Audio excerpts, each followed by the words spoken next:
Bonjour, je m'appelle Ilyes et je me suis occupé de la partie hardware pour Blind Helper. Tout d'abord, la solution de Blind Helper est composée d'un clavier avec des touches en braille qui ont été imprimées en 3D et modélisées au préalable sur Blender. Afin d'aider les malvoyants ainsi que les aveugles à pouvoir se repérer sur le clavier, les touches sont également munies de switches bleus qui font un bruit particulier et qui est assez cliquable et donc assez entendable pour ces personnes-là qui se repèrent essentiellement au son. Afin d'améliorer le clavier, nous avons eu l'aide d'une personne qui était concernée par des problèmes de malvoyance graves et qui en plus de ça travaille dans la tech. Elle nous a donné des conseils afin d'améliorer le clavier, comme la disposition des touches, mais également les couleurs des touches qui ne sont pas adaptées malheureusement pour ces problèmes de vue. C'est pour cela que, dans le cadre d'une réitération du Blind Helper, nous ferions les touches en rouge et nous redisposerions le clavier de sorte à ce qu'il y ait les chiffres d'un côté, les caractères spéciaux de l'autre et les lettres au centre. Bonjour, alors moi c'est Loïc, je suis celui qui a intégré le nouveau système de voix qui vous permet d'entendre la lettre sur laquelle vous appuyez. Auparavant, il fallait que les fichiers audio en fait soient déjà présents dans notre programme pour que vous puissiez entendre la lettre. Et désormais, les fichiers audio maintenant fonctionnent différemment. C'est-à-dire que nous utilisons le TTS de Google, c'est-à-dire que Text-to-Speech, c'est un système qui vous permet de générer une voix en fonction des lettres sur lesquelles vous appuyez. Et donc le choix d'utiliser le TTS de Google, c'est notamment parce qu'il nous assurait un service efficace par son temps de réponse faible. Il nous était surtout gratuit et sa voix est claire et naturelle et surtout, il est disponible en toutes les langues.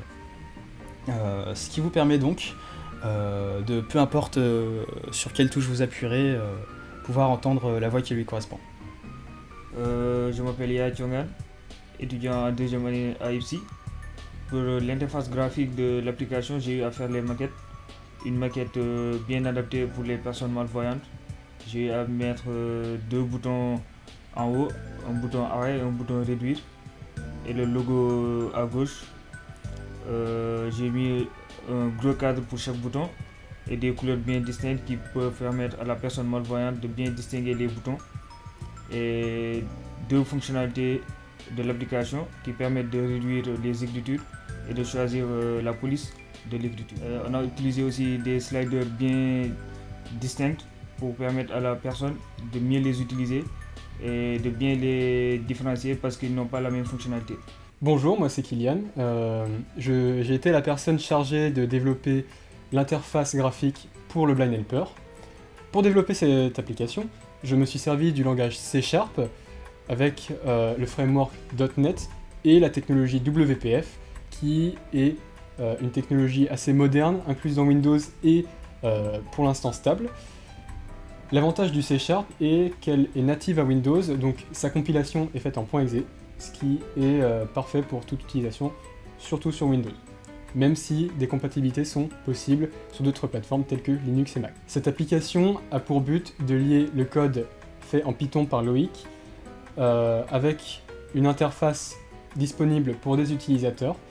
Cette interface a pour avantage, contrairement aux précédentes utilisations, de se lancer directement au lancement de Windows et donc d'éviter de passer par des lignes de commande. Le WPF contient plusieurs widgets qui sont inclus de base dans Windows. Ils ont été entièrement réécrits de manière à rendre l'interface beaucoup plus accessible à des personnes malvoyantes, donc avec soit des sliders beaucoup plus épais, soit avec des boutons qui sont beaucoup plus grands, afin d'augmenter la lisibilité et leur visibilité.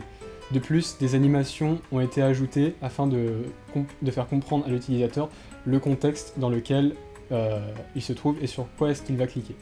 Enfin, l'avantage de cette interface graphique est que, une fois que l'on ne veut plus l'utiliser, elle peut se réduire dans le système tray ou encore se fermer tout simplement et de plus arrêter le script Python derrière sans passer par des lignes de commande, ce qui ne serait pas du tout intuitif et très peu utilisable pour une personne malvoyante. Bonjour, je m'appelle Tom Dernancourt, en deuxième année d'études à l'EPSI.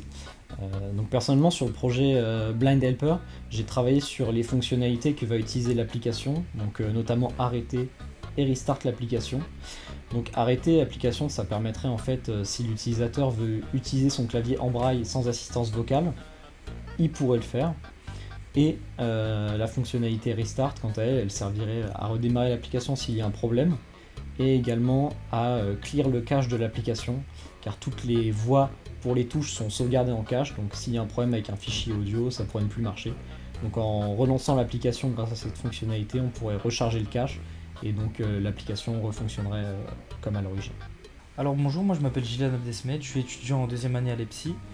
Moi je vais un petit peu vous parler de ma partie, donc ce que j'ai effectué comme travail dans le cours de ce workshop de deuxième année.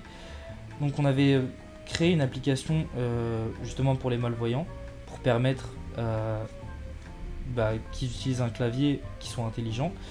On a eu un petit problème dans le sens où cette application n'était pas accessible par tout le monde en Python. Donc elle se lançait directement depuis la console. Ce qui a été un petit peu problématique parce que nous, derrière, on voulait faire une application en C#.